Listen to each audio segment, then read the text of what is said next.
Baba yetu nabii wa matamko akatangaza, watu heshima zao zimeanza kurudi, watu wameanza kurudi kwenye nafasi zao, ambapo adui zao walikamata maisha yao wakawatoa katika nafasi zao.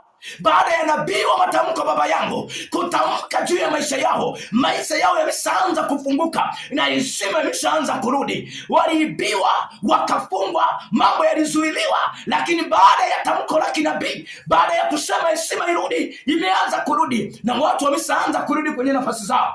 Kwa usiku wa leo ni usiku wako, usipange kukosa. Ongeza sauti ya redio yako. Hii ni 93.0 Jogoo FM. Tuko hapa kwa ajili ya mwendelezo wa mafundisho ya kurudisha heshima iliyoibiwa. Kwa nabii baba yetu amepewa neema na Mungu kwa ajili ya kuhakikisha heshima yako inarudi. Ulikata tamaa, ukachoka kabisa. Kuna wakati ukaanza kuwaza mawazo mabaya, ukasema kwa nini kila siku iwe mimi?